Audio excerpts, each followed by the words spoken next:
As some of you may have seen, we ran a poll that just closed about a week ago, and we asked whether or not they favor mandatory automotive technician licensing. And this poll had quite a big response and generated a lot of discussion. We had over 7,000 votes in about a month's time, and various comments, about 450 comments. 53% of the overall voters were in favor. 22% opposed, and about 25% wanted to learn a little bit more about it. What was interesting is that 70% of the ones that were in favor of it are in an area that currently requires licensing. So 30% in that, in that area they weren't in favor of it. Oh, I'm sorry, it was actually 85%. 85% of those in mandatory areas were in favor of licensing. And for those that have access to IECANN, they can go into our main page and click on the current poll and look at the previous poll archives, and then they can read all the responses. But a lot of folks, they also asked for more information, or they needed to learn more about that subject. And there were various discussions that popped up afterwards. So there's a lot of interesting commentary. I think that, there are some challenges in our industry as they pertain to the U.S. There's a number of avenues that, of course, that can help these folks get to where they go. This is not a new subject. This is one that's been talked about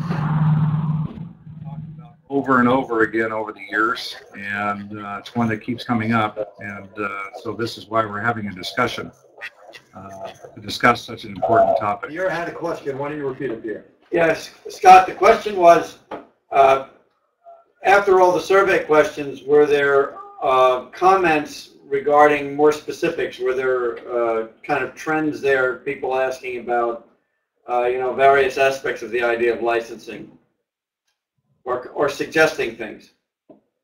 Oh yeah, there were actually 7 different discussions that popped up in that period, that covered various topics. I don't really have a summary for you on where those discussions went.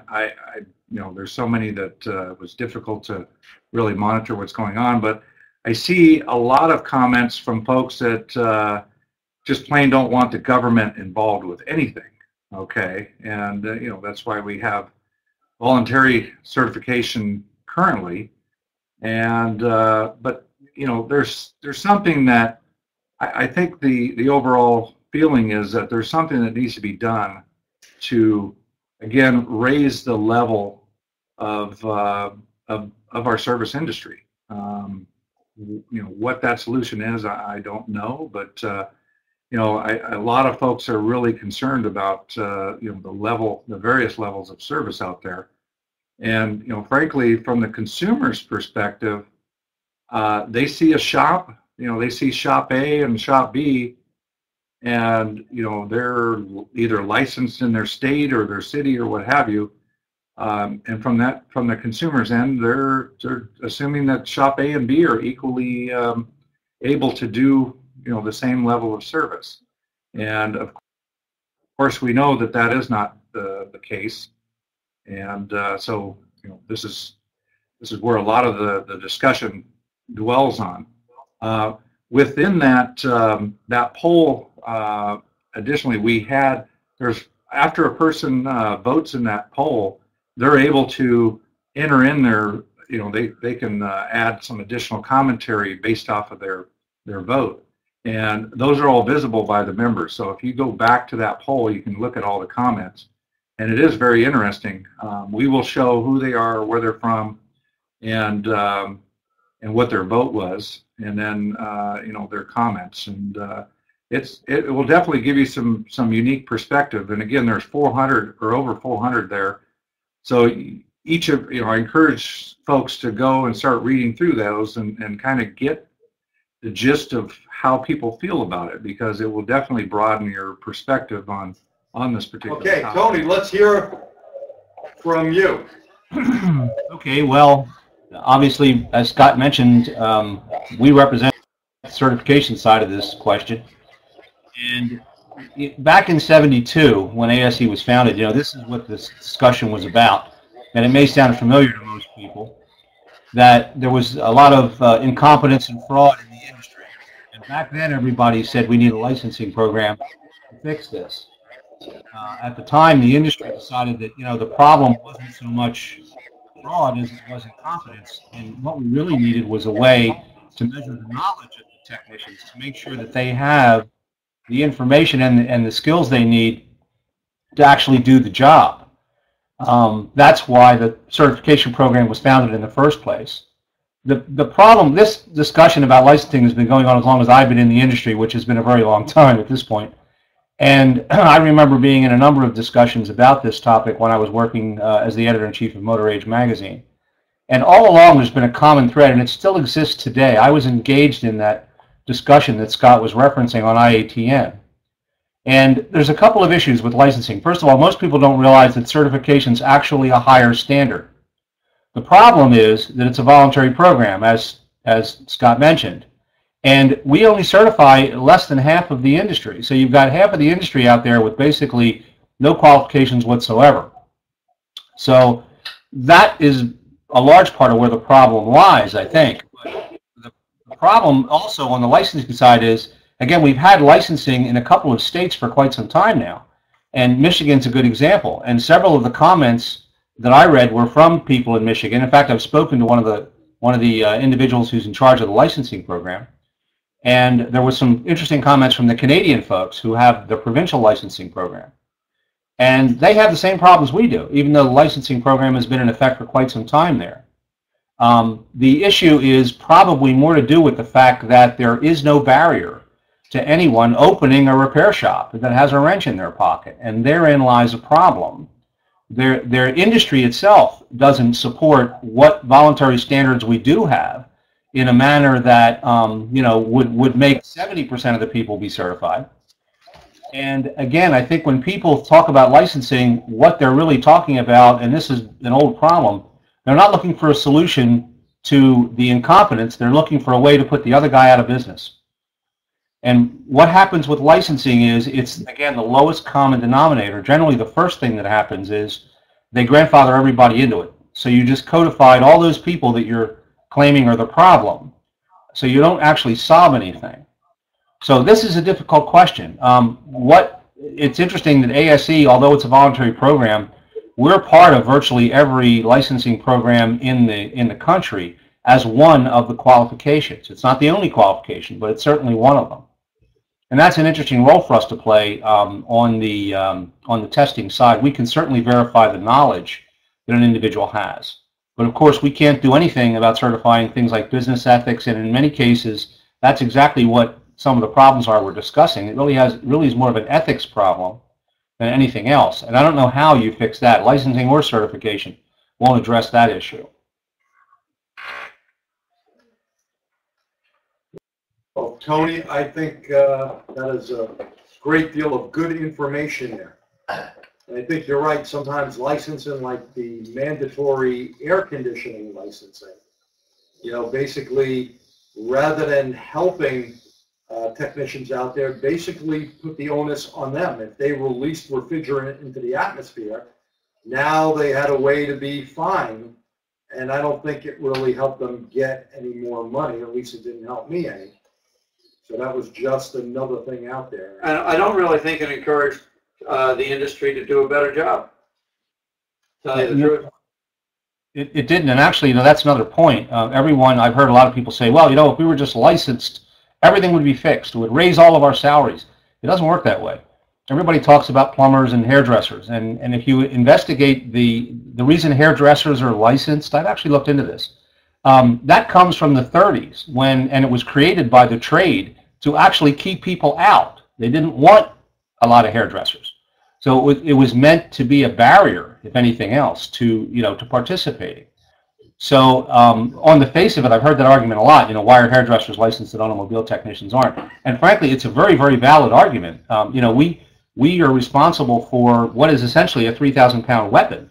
And if something goes wrong, as you saw on the news when that idiot in California was running people down on the boardwalk, killed that Italian bride just got married. I mean, things like that are inevitable when people have issues. But when it comes to the repair of our vehicles, okay, failed brakes, some sort of catastrophic failure can do a whole lot of damage. So we agree completely, obviously, that some sort of qualification is necessary.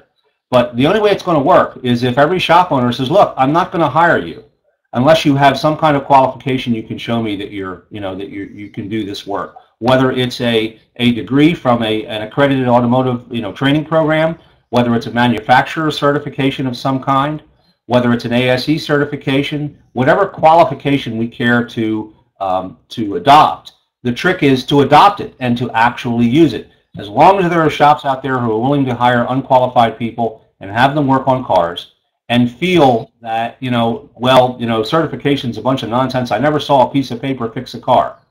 Well, I've never seen a piece of paper operate on an individual either, but we sure want our doctors to have them. And I think the same kind of rules apply here. If we as an industry decide we want to do something, chances are we can do it. Well, here's a good point that Preston brings up. Unfortunately, many shop owners will hire guys without certs because they know they can pay them less. It is a problem in our industry.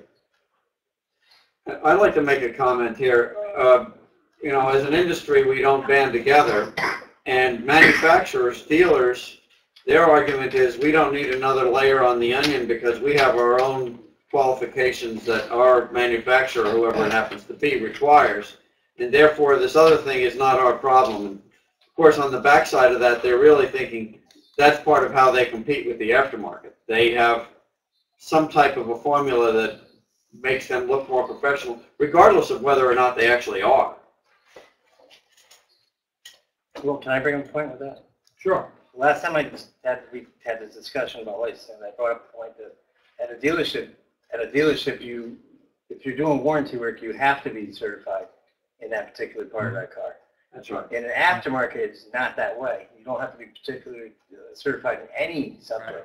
When you get a license for a used car dealership to do work on a car, or even repairs license, all they do is check for if you have a vernier caliper for checking brakes. Very minimal amount of stuff, and that's just the owner. They don't check to see if the people working there or whoever's hired there, or even yourself, is certified to do any kind of work in the car. And that is the problem, because in a dealership, you have to be certified to repair the car under warranty only. But if they do work on other than that, just like any other shop. Just like any other shop. Now here's a comment from someone here, Bobby. I'm an L1 Master certified. I just started at a Ford dealership in the quick lube section, because ASE don't mean anything to Ford. Yep. I don't know how true that is. I worked for Ford years back when I had the old NIASE things, now ASE, and it meant something back then. I don't work for a Ford dealer now, so I don't know. If I can address that, actually, I'd ask the question: well, is that an ASE problem or is that a Ford dealer problem? If you're working for an individual that doesn't respect qualifications, maybe you ought to look around for another job. What does that say? What does it say about that dealer that doesn't recognize the value? That's something the industry has created, endorses. We have Ford representatives in our workshops. Ford corporate does support ASE, but apparently the dealer that he's working for doesn't. Now, again, is that a problem with the credential, or is that a problem with the individual repair business? That's the question I think we need to ask. That's a great point. I can chime in here just to add a little more commentary. What Tony was referring to, there's no barrier to entry, for a shop to open up business. That's problem number one. And the other problem is a lot of business ethics, aren't there. A lot of them, frankly, don't understand what it takes to actually tool up their shop and to, be properly equipped. And therein lies a big problem. And those are the people that we need to really help, because those are typically the folks that are, making others race to the bottom. And without some type of a minimum barrier to entry, we're never going to get there. Here in California, to open up a shop, to get an automotive repair dealer license, I believe it's $200 check, and they don't come and inspect that you actually have a facility or anything. They just, give you a license, which is really, really frustrating. So I'll hand it over there to Gonzo if he's got his sound ready. We have New York prices. Yeah, Connecticut's 1,000. So Connecticut's 1,000. Yeah. So Gonzo, could you hear us yet, so we can get your point of view? Yeah, I can hear you. Can you hear me? Yes, we can. So. Okay, well, I've heard this comment just as Tony has and Scott has, and I'm sure you have too, G, about the licensing and things like that. And I kind of look at it as if we took a hypothetical world, a dreamland, let's call it, how would it work? Well, in my mind, the very first thing that I would say is that every single person out there that picks up a wrench, that gets a paycheck at the end of the week with a wrench in their hand, has to have some sort of certification. Now, whether that certification is all 8 ASE tests, or maybe some small little, let's call it a food handler's license type ASE test of some sort for the guy who's pulling parts at the salvage yard. But if he's going to be a mechanic, let's have them all certified. But in this dream world, if everyone is certified at different levels, you'd have the high ones and low ones. That's where you get into the business about having the shop licensed. Now, how do you license a shop? Well, who is the kind of person that might know what it takes to be a licensed shop? Probably old retired technicians who have been around the block, who have got their certifications, have seen these things. These are the guys that could go around to the different shops. There you go, like those two, and they could be the ones that would initiate that inspection. As Scott said, you pay $200 and you got a license, but nobody checks it. So let's broaden out that inspection business so that we're actually inspecting shops. To add to that dream world, maybe we should have a rating system for the shops. And I always said ABCD is a simple way to do it. Not only do you have a rating, you've got a certified mechanic already. We've already established that. You've got a licensed shop now. So the next thing is you need to rate the shop. ABCD is the easiest way I can think of. But what it also does, it gives a consumer something to look at and say, you know what, this type of work, I better go to an A shop. But along with that A, B, and C, you could also set a legitimate price level where a B shop cannot go to this labor rate per hour, only an A shop, because they have been checked out by those old techs. Wave your hand back there, I can see you. And they're the ones that determine which one of those guys can have that A or B rating. Now, in this dream situation, if you've got the tech certified, the shop is licensed, the shop has got a grading system so the consumer knows where they're at. They know that this B shop can't charge them $200 an hour because that's way out their league. Well, what incentive do I have as a shop owner to do the licensing, and then say, along with the licensing, my job is also to make sure that all my techs have those certifications up to date. That's part of my job as a shop owner, to make sure those techs have got those certifications. But what other incentive do you have? There really isn't anything set in the business. Well, today we're getting into a lot of components and parts that are programmed. If you put one in, you don't have the right machinery, you don't have the right scanner, you do something wrong, you could literally take a brand new part and basically ruin it. So is it too much to ask that we would go to the manufacturers of the parts, maybe even the actual manufacturers of the cars, and say, look, these parts have to be set up so that only certified shops with certified techs can purchase these parts and then do the install. And a good example is home air conditioning. I could probably fix my home air conditioner, but I'm not licensed to do it. So not being licensed to do it, I have to have someone come in and purchase that equipment, make the markup, and install it for me. So I know it's a dream world. It'll never happen, or maybe bits and pieces of it will. But those scenarios, I think, could add to the business of being a mechanic, and probably help in the long run bring in those young bloods that say, look, hey, this is actually a career move. This is nothing I'm going to do for a couple of summers, then go to some other college to do something else. This really is a field that I am going to do and retire out of. So that's pretty much my thing, what I'd like to see. But you know, it's a far-fetched world, and you know, reality does hit. So you know, we have to deal with what we've got, and obviously not much we've done in the past has worked all that well. So maybe some drastic changes and some real transitions into some other way of doing it might be a better way. Well, you know, Gonzo, whoa, I would agree with your statement that there, you know, needs to be something else. There's no doubt. ASE has done a good job for years, but there still seems to be an issue of picking the good guy compared to the guy with nothing. You heard what Tony said. Half the people in our industry are certified. I can tell you from working up in Canada quite a bit, their mandatory licensing is, in my opinion, not the answer as well. So it's kind of confusing which way to go. You may have some sort of a point there when you are stating that maybe a manufacturer of parts or something could kind of help us out. But this is a huge problem. I mean, it's something, boy, I wish I had a better answer. I thought about this many, many times. And I think the big thing is a lot of guys in the industry look for licensing because they do want more money.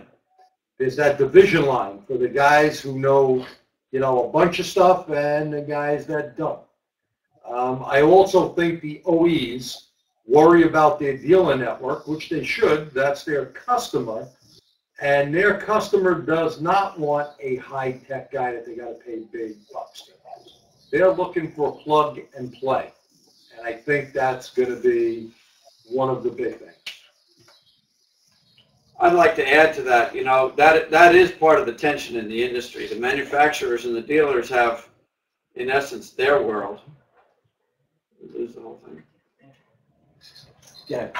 And the independents kind of have their world. And if ethics are going to rule it and business models are going to rule it, then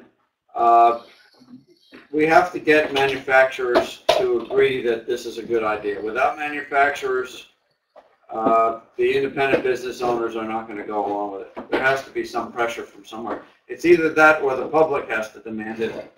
And as long as the public gets their vehicles repaired, they're not going to demand it. If their cars are breaking down left and right, then they have a problem. Go ahead. I have a question. Why I think you're right about that. the plumbers and electricians licenses, and who makes the decision that they have to have licenses? I don't know what the history is of that. I think it's a lot to do with unions. Yeah. I think. But what about I accountability? think it's the point that Tony brought up. It was a way to isolate the business so that you couldn't get a whole bunch of hairdressers out there. Same thing with the HVAC guys. Connecticut. Well, actually, the electrician side of things is because people will die, okay, if they do it wrong. The plumbing thing was more of a municipal legislative thing. But you're right. I mean, it's in some ways apples and oranges when you're talking about automobile technicians and plumbers and doctors and lawyers, because they're two totally different endeavors with different forces working on why they are, you know, regulated the way that they are. There's also a lot fewer of them. And again, as was mentioned, that was by design. That was meant one of the reasons that these barriers were put up. There's also fewer FAA aircraft technicians for a good reason. We don't need as many as we do automobile technicians. The problem is that there is a market demand out there, a vehicle park of, Scott, what's the vehicle park now? Millions, right? 113 million cars or something like that? Okay, so, you know, Ed thinks that if it was mandatory, you think we would get more money as technicians? Yeah, I do. How about you, Bear? I don't know. I'm torn. I just don't. I'd like so. to know how these other ones, if it went to it, or how they are policed. Like, just keep throwing that one out there. Say the beautician, yes to. I mean, who goes around to all the haircutting places, the cut and bleach checked and make to see that someone has a license, or is the business owner, once they see that an employee has it, that's the end of it? It might be a civil I mean, tort law type of thing where if somebody has a problem and a sues them. complaint, that's the and problem. right where that end, but I just see that as being more hoops to jump through with no, you know, I see policing it being a nightmare. And you know, in the long term, I think me and you discussed this afterwards the last time, Pierre, so just in a fantasy world right now, if, you know, within 2 months, everybody you had to be ASE certified to work at least or do brakes or whatever category of ASE you were certified in. Who's going to check to see that that's the only area you're working on? Nobody. Right. It just Can't be done. You know. Yeah, most shop owners will hire one A tech and 3 B techs and one C tech, and the A tech's going to absolutely have to check off for all these other. And there's a lot of ATECs out there that are B tech, whatever. low Bs. So the reality of it is the shop owner is going to hire an A tech to take care of most of the issues that are going to be a safety, and the B techs are going to do the slave work for this way. Let me ask a question out there, Scott, Gonzo, and Tony, and anyone in here. Has anyone ever worked in a union repair shop? I have not. What I is have not. I have. there are, right down in the city there are. Okay, let's hear from Gonzo. Gonzo, you said you worked in it? Yeah, I worked in a union shop years ago. In fact, I was union steward for a while. And if you've ever been in a union, the one thing that you get out of it is everybody's getting the same piece of pie. That was the main thing. But at the same token, you still have management and the shop guys and gals who are going to try to take advantage of the system, no matter what you do. One particular guy I know, he was a crane operator, and he fell asleep during the job. So they threw nuts and bolts at him to get him to wake up, and he finally wakes up, and of course, here comes the boss. The boss comes get me, being the union steward. I have to go represent the guy, and I asked him, dude, what are you doing sleeping up there? And he says, I've got a second job. And I said, do you realize that's against union rules? So I had to bend things in order to get things through to him. But union shop, you can create a lot more animosity between guys if they don't agree.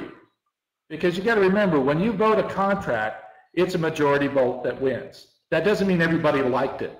So now you're talking about having a national automotive type union. I don't think you're going to get every part of the country to agree on this stuff.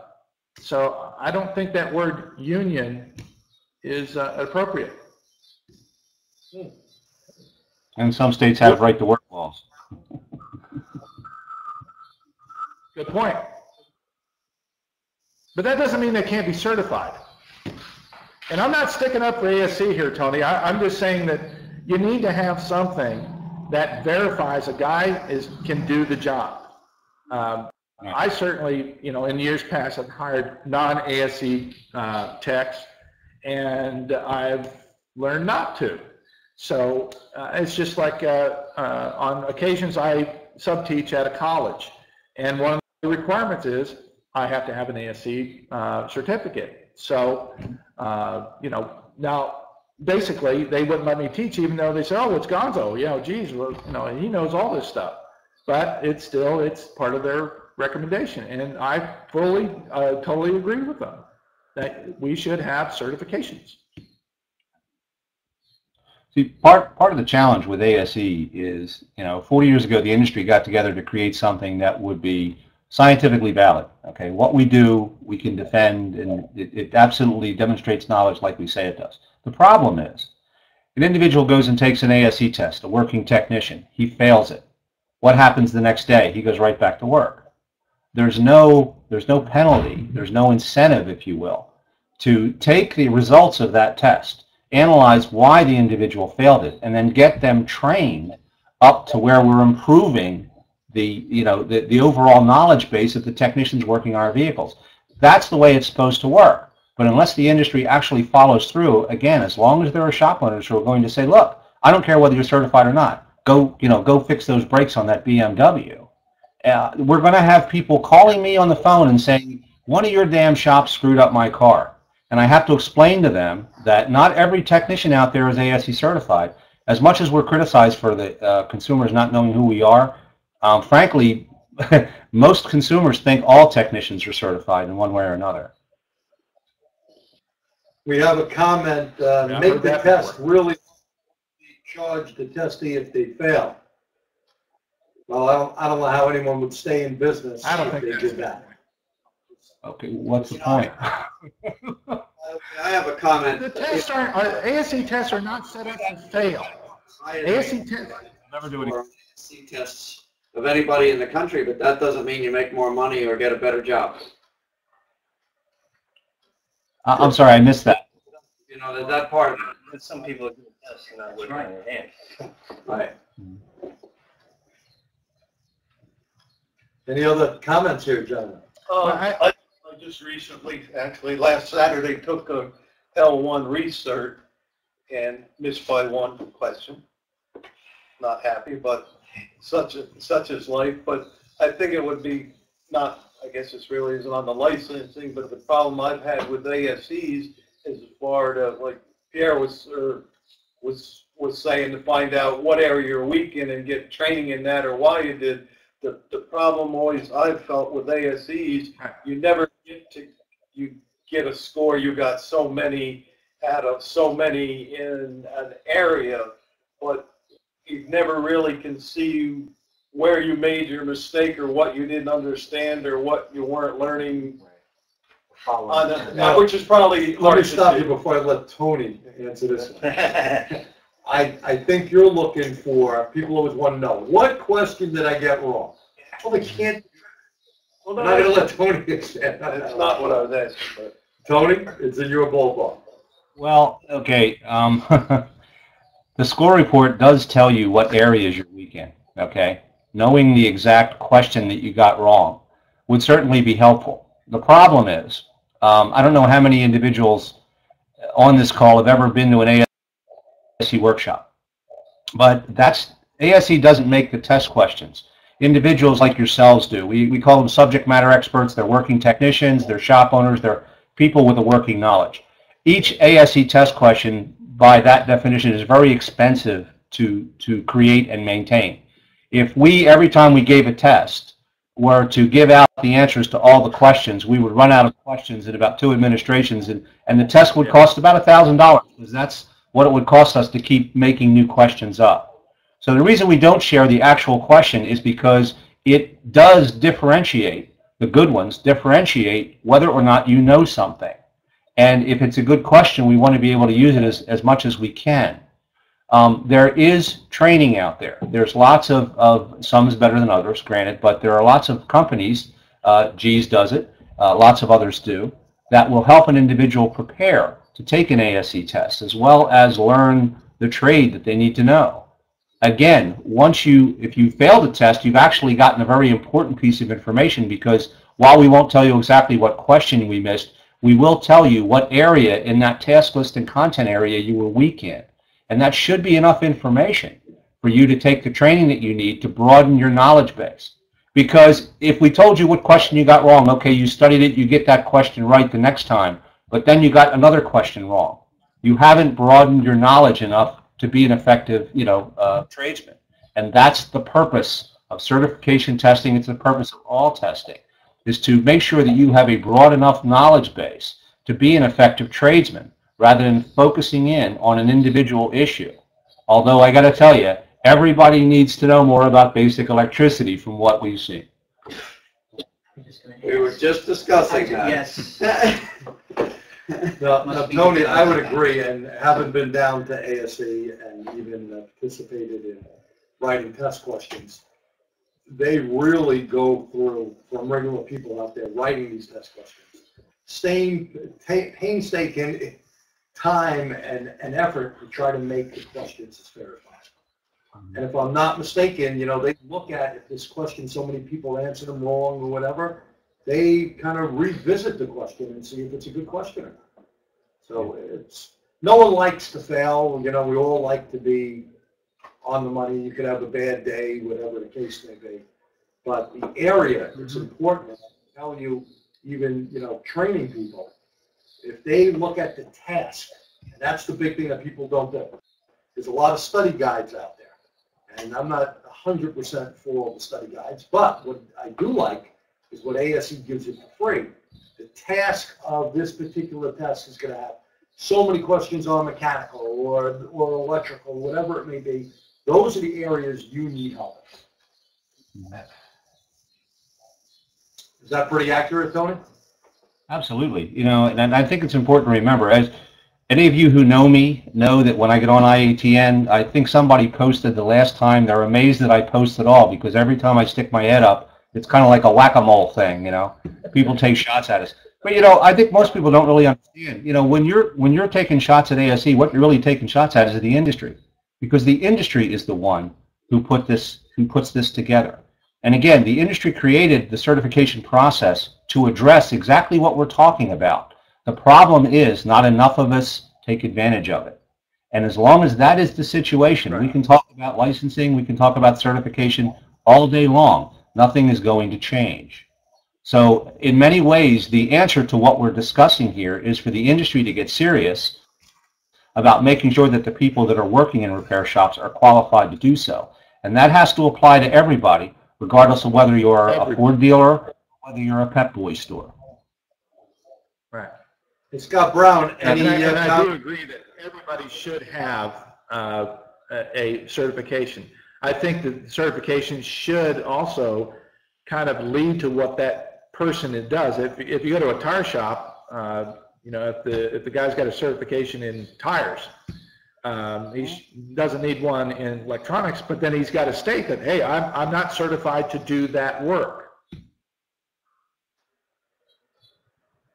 Right, and I'll echo what Tony said. I do appreciate him participating. There's a lot of folks that they're not happy with what ASE does, but again, it is an industry issue. I think that the ASE certifications should be at the minimum, or the minimum barrier to entry for these technicians, as our other panelists have indicated. There definitely should be a minimum of some level of certification within that shop. That doesn't mean that that person is 100% qualified to do every bit of that work, but that's just your minimum entry point. And when you're taking the test, and I'm going to comment to one of your local panelists there, G, who said that he missed a question, missed it by one. Well, we're technicians, and if we in this day and age, you have to be very analytical, and you should know where you had some weakness or some trouble along the lines.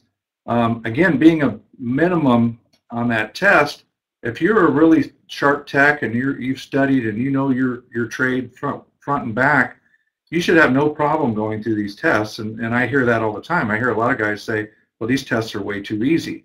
And those are the guys that are really involved with the industry and, at the top of their game.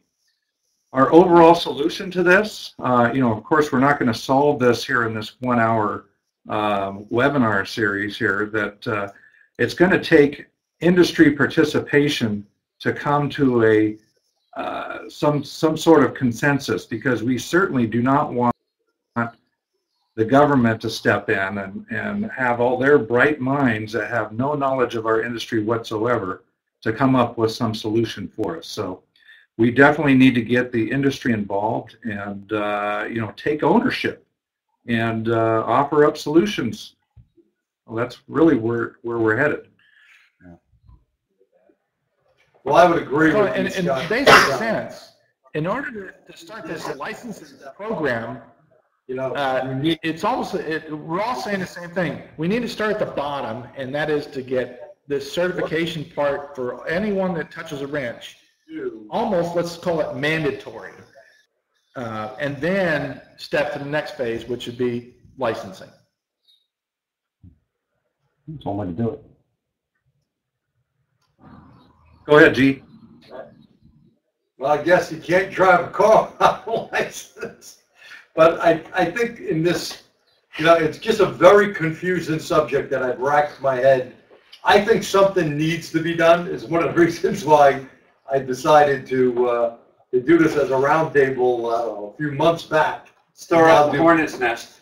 And now do part 2. Basil here has an idea too. I got a comment, if I may. The problem is, if we educate the consumer, then the consumer will turn around and say, yeah, we should have certified technicians. Except look at what the industry is doing to the cars. They're dumbing down the consumer. They're actually making cars that are pretty much going to be driving themselves soon to take the people out of the equation. And yet, if we can educate the people, we can actually make it so we have to get certified. Maybe it should become an Android and a Apple app.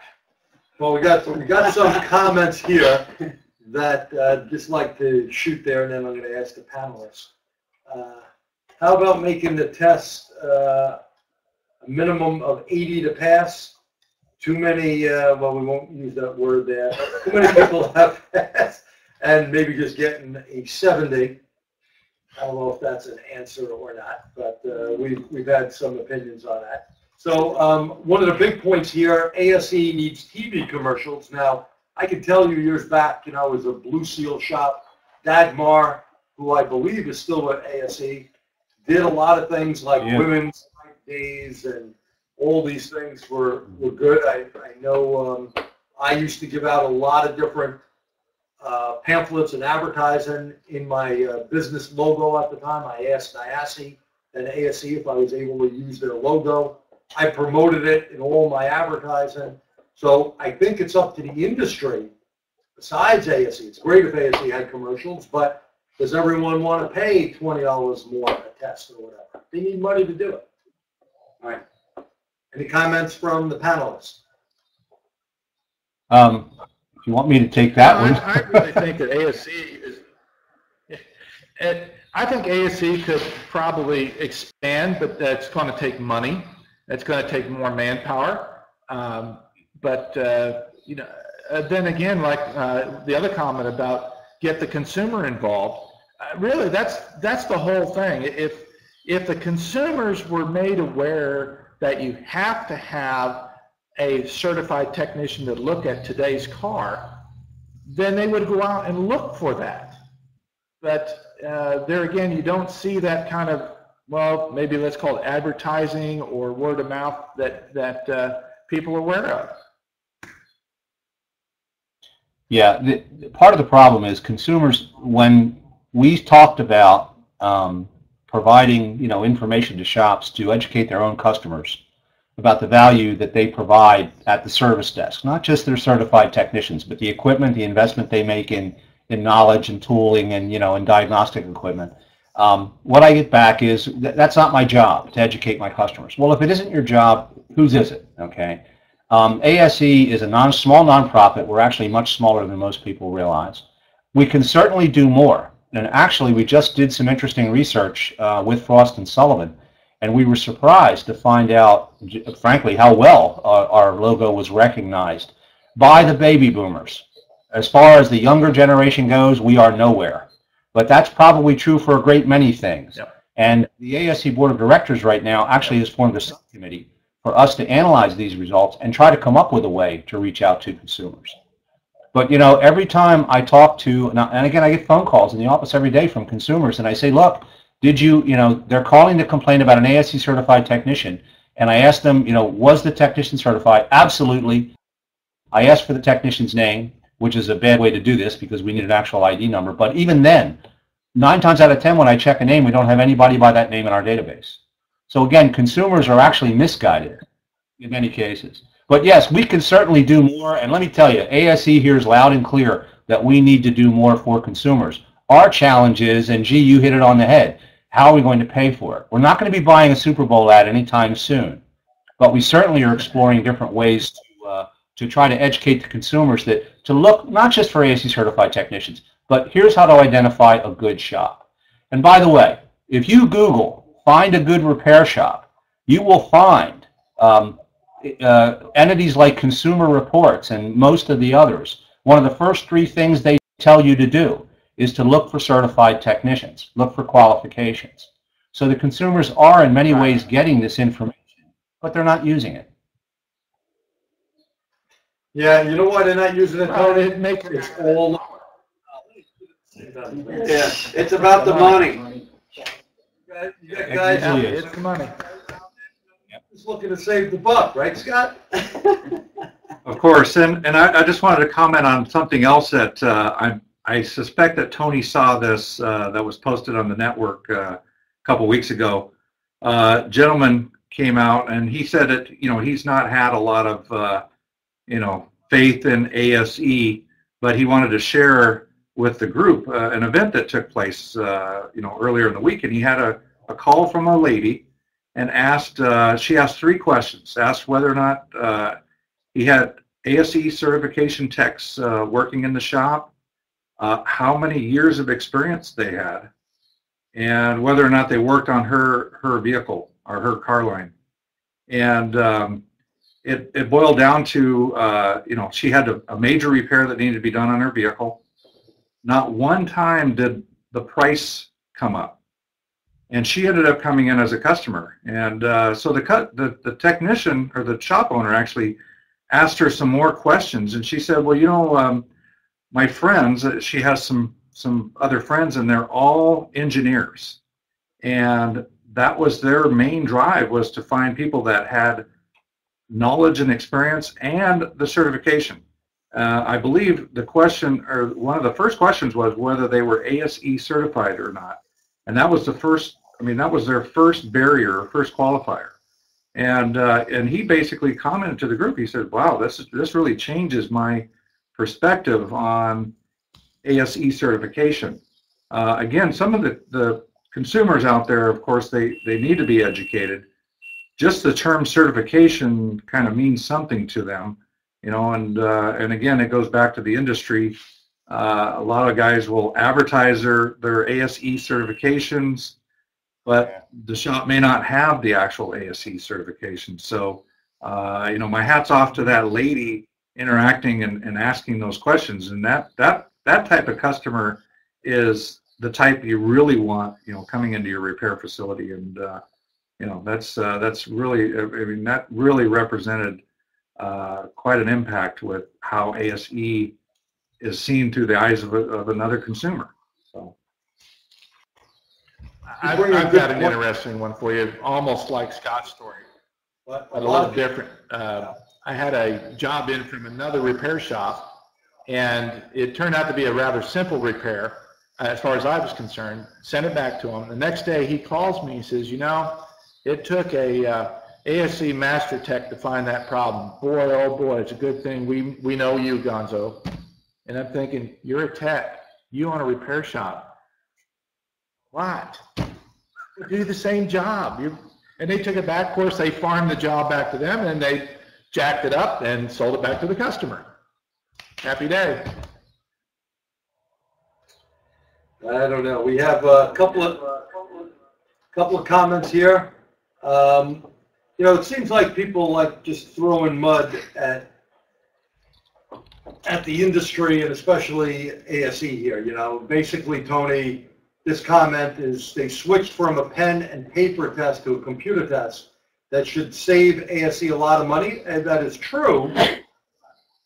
It costs a lot of money to do anything, just like your shop rate has to go up to pay for new expenses and so on. Guess what? That's the same thing. And the computer-based, I think, Tony, you know, you're better to handle this than me, may cost more money to run. It just may be the results maybe quicker. That's exactly true. Most people don't realize computer-based testing is actually more expensive. What ASE did, by the way, when we switched to computer-based testing, in holding the price to the same as paper and pencil, has never been done before in the annals of testing history. Okay, that was something unique.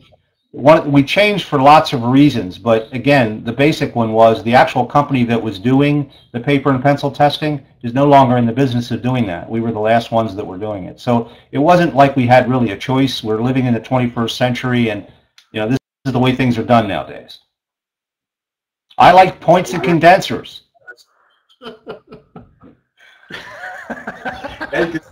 You're showing your age. You can still work.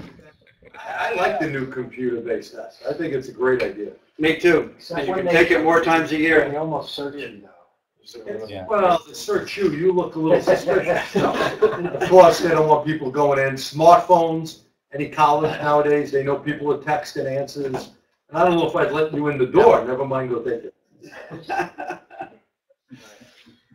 So, I'm going to ask our panelists and everyone out there, anyone in here, any last comments on anything? So, Eric, do you have any comments? I had a really good story today about a lube facility that obviously probably has no testing or any certification whatsoever. A what facility? A lube, fast lube facility. No names mentioned, but they actually, customer came in with a complaint. They're just for a brake flush. Well, they went through the brake flush and they found grease on the grease fittings. They look like dirt fittings, don't they? Well, guess what? Somebody cracked the bleeders, filled the whole entire calipers with grease. Good way to take the piston out. Thank you. So, And then that's weird with all the seals. It needs everything. I heard just before I came here. I go, wow, I'm going to the webcast tonight to talk about licensing. What a good story to tell. Just in that little, that's why licenses should be needed. That's why it should be at least some sort of certification. Yes. Bear, your last comments will go around. No, that's everyone. Ed? I like to see licensing, electricians, plumbers, doctors. Almost every industry has mandatory licensing except ours. Rich? Again, licensing doesn't necessarily mean that you know what you're doing. Well, like those quality drivers on their cell phones, absolutely, right? Absolutely. But it's a start towards something. Okay. Yeah.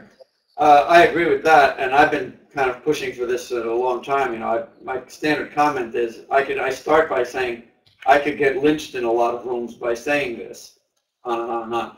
But the idea is it's a professionalism thing, and if we raise our professionalism, I think we will make more money.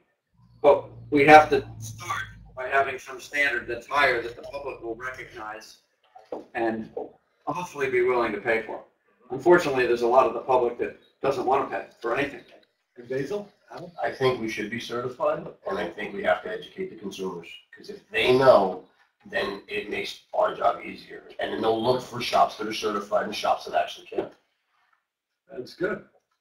All right, and Pierre, read these things before we get all our panelists with their last thoughts. Put these questions in.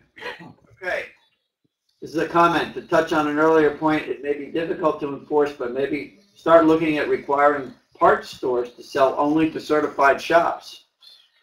And that the independent shop would have to have training from a specific manufacturer in order to purchase their parts. That is talking about the industry doing it. Again, it's tough because the industry doesn't want to police itself in that way.